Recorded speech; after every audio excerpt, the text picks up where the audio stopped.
Grands chirurgiens, grandes incisions. C'était vrai par le passé.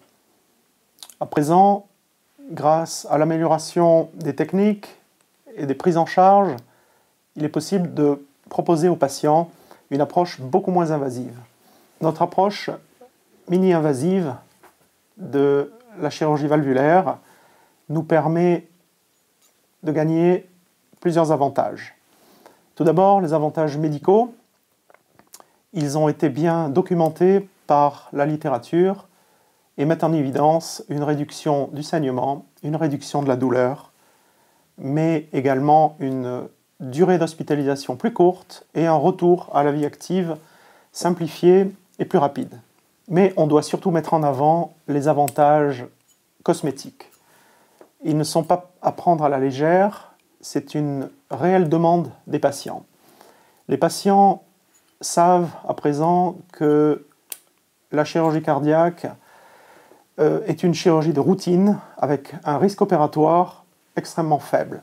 Ils demandent donc, quand c'est possible, d'avoir une incision et une chirurgie moins invasive qui leur permettent un retour à la vie courante beaucoup plus rapide. Cette prise en charge moins invasive dans la Hertz Clinic, en collaboration avec les cardiologues, nous permet également, et c'est un point important, de prendre en charge les patients plus précocement à un stade asymptomatique ou post-symptomatique, ce qui va permettre une réduction du risque opératoire par rapport à des patients déjà très symptomatiques et surtout, concernant la valve mitrale par exemple, une espérance de vie après l'opération identique à celle des patients non opérés. En proposant une chirurgie conventionnelle, la plupart des patients post-symptomatiques ou asymptomatiques refusent l'intervention et vont attendre d'être symptomatiques.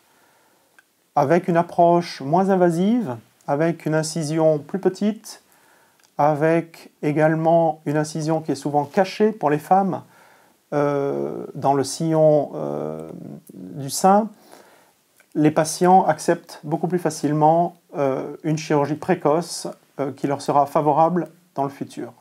On doit parler évidemment des résultats. Cette chirurgie moins invasive ne peut être réalisée que si elle apporte des résultats au moins identiques à la chirurgie conventionnelle. Et c'est le cas. Après une courbe d'apprentissage relativement courte quand on opère un gros volume de patients, courbe d'apprentissage qui se fait au détriment du chirurgien, avec un temps opératoire plus long, mais pas au détriment du patient et pas au détriment des résultats du patient. Passé cette courbe d'apprentissage, les résultats sont excellents, voire légèrement supérieurs dans des centres entraînés, légèrement supérieurs à ceux proposés par la chirurgie conventionnelle. La vision de la valve mitrale, par exemple, grâce à la magnification optique permise par la vidéo, se trouve nettement améliorée par rapport à une approche conventionnelle. Pour conclure, une approche moins invasive de la chirurgie valvulaire permet aux patients un retour à la vie active plus précoce, avec des conditions opératoires moins invasives et la satisfaction d'une cicatrice cachée ou de beaucoup plus petite taille.